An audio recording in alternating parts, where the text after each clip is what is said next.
there's a good chance you have strong feelings about the Barbie movie. And if you don't, you certainly know someone who does. I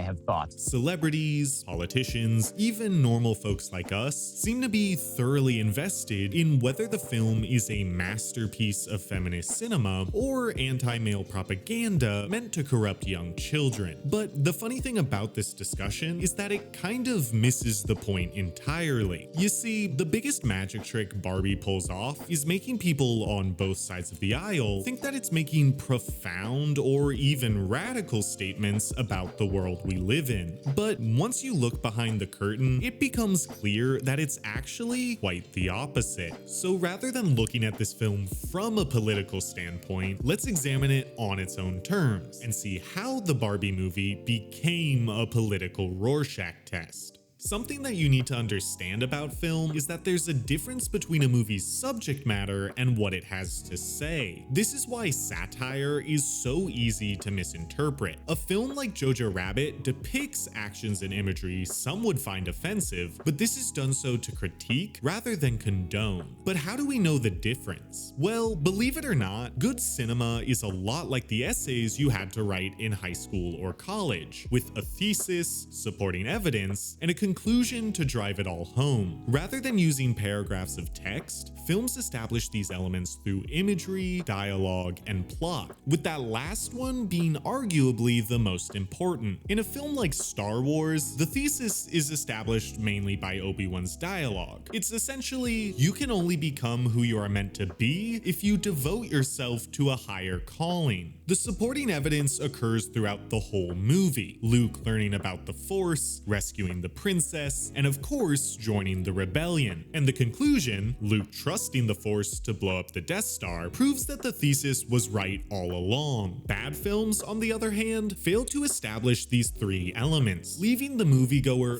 thoroughly dissatisfied. When it comes to Barbie, however, we're introduced to a new problem entirely. The film does have a central thesis, supporting evidence, and conclusion, but none of them actually go together. The film opens in Barbie Land, where everything is seemingly perfect. Then a problem is introduced that sets the story in motion. Barbie, our protagonist, has intrusive thoughts of death, cellulite, and flat feet. As a result, she's presented with a choice. You can go back to your regular life and forget any of this ever happened, or you can know the truth about the universe. Except it's not really a choice. You're doing this one! Based on this opening, the thesis they seem to be setting up is that facing reality and all that it entails is scary, but ultimately more fulfilling than blissful ignorance. It seems like the second act of the film is gonna be all about Barbie coming to grips with what life is like for real people, experiencing firsthand the joy, grief, and complexity of what it means to be human. And while there are moments of this happening, which I'll touch on in the next section, the bulk of Act 2 focuses instead on Ken becoming radicalized by the real world and implementing patriarchy back in Barbie Land. The supporting evidence section is entirely preoccupied with explaining why patriarchy is bad. And while there's nothing inherently wrong with that message, it doesn't really have anything to do with the thesis set up back in Act 1. Compounding this problem even further is the conclusion. In Act 3, America Ferrera has this really interesting monologue about the paradoxical nature of being a woman. It's too hard, it's too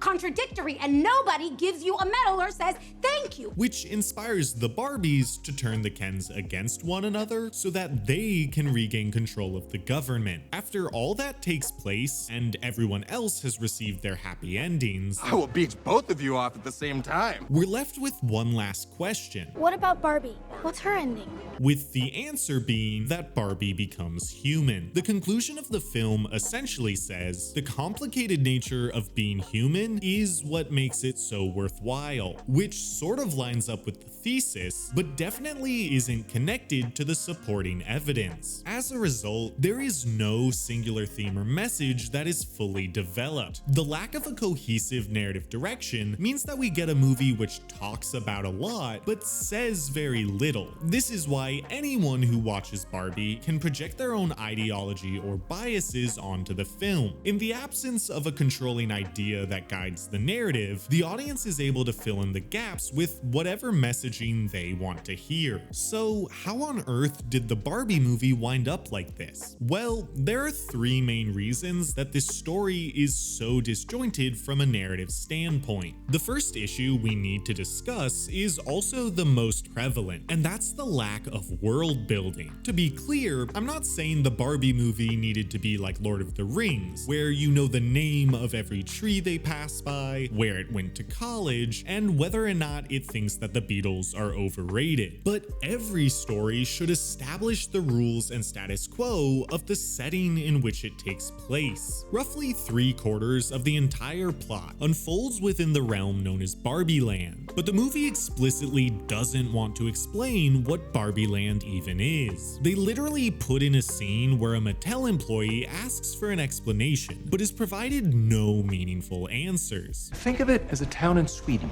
Aaron Dinkins. Sweden.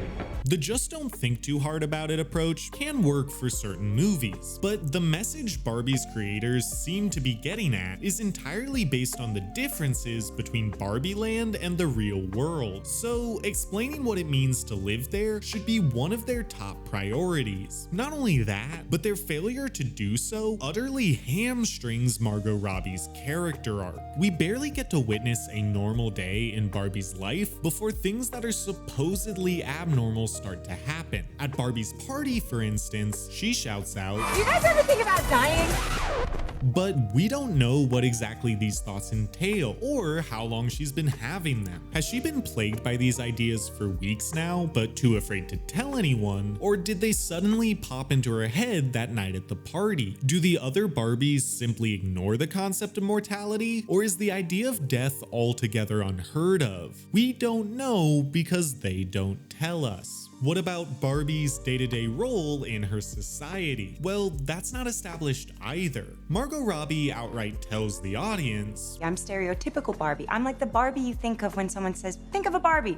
But we're never shown what exactly that means. Do all the other Barbies with more traditional jobs look to her for guidance? Do they all derive their concept of worth, beauty, and perfection from her? Once again, we just don't know. But she's supposed to be the protagonist, isn't she? The audience needs to understand why she's unfulfilled in her current circumstances in order to appreciate why she makes her choice at the end of the film. Obviously, it should be a difficult choice, but there needs to be at least hints of her dissatisfaction in Act 1. Not to mention, they don't really explain why it's important for Barbie to leave behind Barbie Land, but okay for everyone else to stay there for all eternity. Speaking of which, the way they establish the quote-unquote real world really creates a big issue. Early into Act 2, the FBI casually calls up a worker at Mattel and informs them that yet another one of their Barbies has escaped Barbie Land, setting up that this version of Earth is a more heightened and whimsical version of our own. The problem here is that Barbie Land is also heightened and whimsical. The specifics are slightly different, but the lack of tonal contrast seriously hurts the fish out of water elements. In theory, confronting a doll who thinks she solved every problem ever faced by women with the reality of modern society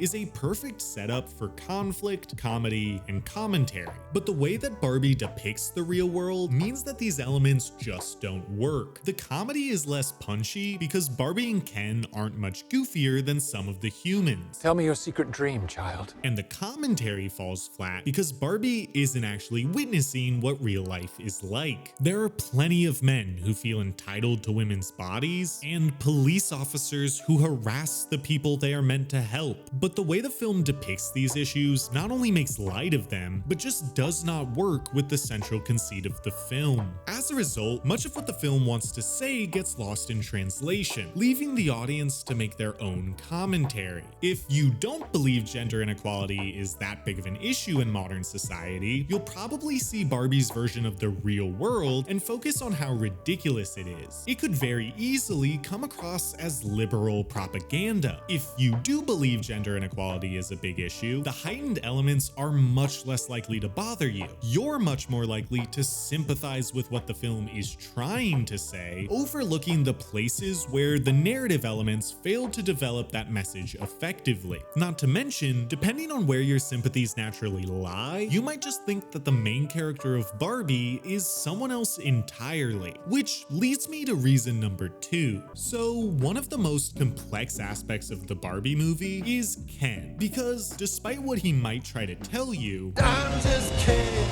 he's actually anything but. You see, whether or not you like Ken, and the specific reasons as to why, says more about you than your political affiliations, religious beliefs, or even your McDonald's order. Undeniably, Ken is the antagonist of the narrative, but from a moral point of view, there are some who don't think that he did anything wrong. But what led to so many hot takes about a doll most people never cared about in the first place? Well, the importance of Ryan Gosling can't be understated. Gosling's performance is, in one word, sublime! It effectively encapsulates everything the Barbie movie was trying to do. The humor, the heart, the satire. But because of just how great Ryan Gosling is, it's harder to be mad at him as a result, even if you vehemently disagree with the things that he does. Secondly, the lack of world building means that the audience doesn't actually know what it's like to be a Ken. They don't seem to have real jobs. It's just beach.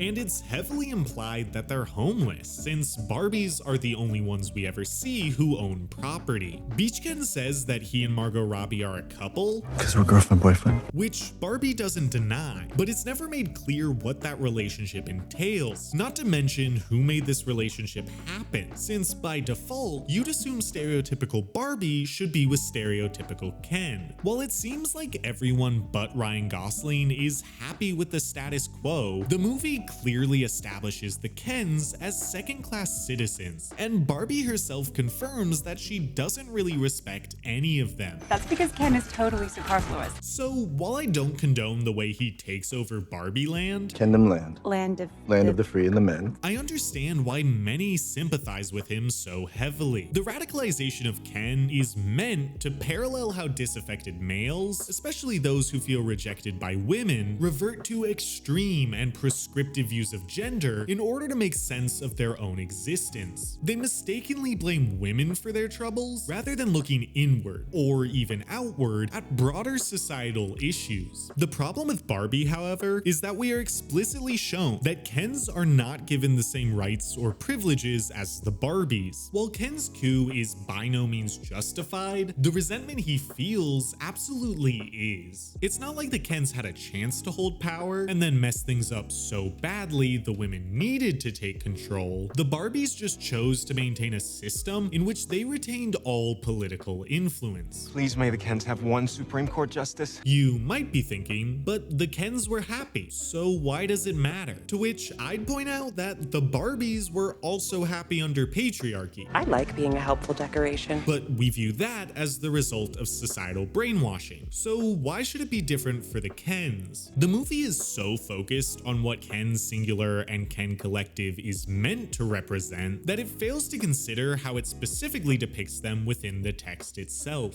This, once again, leads to audiences taking away drastically different messages. If you focus on the real-world commentary, it says one thing, but if you focus on just the movie, it says something else entirely. Speaking of saying something, do you remember when I said stories should have a central question, supporting evidence, and a final conclusion? Well, that's arguably the main reason so many people sympathize with Ken, and even mistake him for the protagonist. Of all the characters within Barbie, Beach Ken is the only one to have a fully realized and cohesive story. Rather than a thesis, he has a central question. How do you determine your own worth if you're not appreciated by those around you? It's established through Ken's need for attention, his rivalry with Simu Liu, and his unrequited feelings for Barbie. His supporting evidence section is all about him implementing patriarchy in Barbie Land, which is also where we really dive into his psychology. No, you failed me! Out there I was somebody. people respected me just for who I am. This section also starts to hint at the eventual conclusion by showing that maybe patriarchy isn't making him as fulfilled as he initially thought it would. When I found out the patriarchy wasn't about horses, I lost interest anyway. He's too focused on getting other people's approval. This is why the Barbies are able to manipulate his rivalry with Simu Liu to the point of physical conflict, which brings us to Ken's conclusion. With Kendom overthrown and Barbie Land's constitution reinstated, Barbie apologizes to a distraught Ken, who explains, I only exist within the warmth of your gaze. But Barbie reveals to him that Maybe all the things that you thought made you you aren't really you. And this revelation is what provides an answer to his central question. You are the only one who gets to define your self-worth. Or putting it another way, you are enough. Do you see how all those elements flow neatly and build off one another? There is a distinct logic to his character progression, and it feels earned because the conclusion was clearly set up by Acts 1 and 2. On the other hand, the main character has a conclusion that isn't even hinted at in Act 1, and only briefly explored in Act 2. Imagine if instead of randomly shouting, Do you guys ever think about dying? we actually explored what those thoughts looked like, and the emotional toll it would take not knowing if she could trust anyone enough to discuss them. Maybe the reason she doesn't have the capacity for paying attention to Ken is because her mind is so preoccupied with the aforementioned concepts. Just a few changes like this could have elevated the Barbie movie from flawed but culturally impactful to an all-around masterful story. But with that being said, I don't think it's the filmmaker's fault. So something I haven't really touched on yet is the fact that this is a movie about Barbie dolls, a real-world product owned by a real-world corporation. Mattel was always going to get final say on what was or wasn't allowed in this film. And before the first word of the script was put on paper, the creators knew certain things were off limits. First of all, they were never going to be able to critique Mattel in a meaningful way. There are a few moments where they poke fun at the company, but it's all played for laughs, and they're not even a major factor in the narrative. The other big issue with Mattel being in charge is that there was only ever one type of movie that the Barbie movie could be. You see, successful films, more often than not, have to follow certain conventions, and these conventions don't necessarily gel with the type of movie Barbie wants to be. See, Greta Gerwig, who directed Barbie, is an immensely talented filmmaker, but her work tends to lean more towards small budgets and indie sensibilities. It's not driven by its plot, but rather the emotional growth of its characters. That is what makes a Greta Gerwig movie so great, and several moments in Barbie manage to capture that. You're so beautiful. I know it. These moments are simply perfect, and my problems with the movie as a whole stem from the fact that the rest of the narrative isn't built up to support these sequences. We mothers stand still so our daughters can look back to see how far they've come. So much of the runtime is dedicated to the plot that we don't have the space for more truly profound moments such as these. And I think Mattel is to blame. They didn't want a thought-provoking character study. They wanted a box office hit, and that's what they got. This film is undoubtedly a cultural moment, and its impact will be felt for years to come. But I just hope that people realize within the billion-dollar Barbie movie, there are glimpses of Greta Gerwig's masterpiece. So that's pretty much why Barbie is a political Rorschach test. The movie is fundamentally at odds with itself. Every moment and aspect of the film is masterfully crafted, but the pieces just don't seem to fit together. Because of this, every person who watches Barbie will focus on something different, and what they take away probably says more about them than the movie itself. Speaking of which, this video right here is what YouTube thinks you're gonna like most, so click it and let me know whether or not they were right. I'm just Dylan, and this has been The Writer's Block.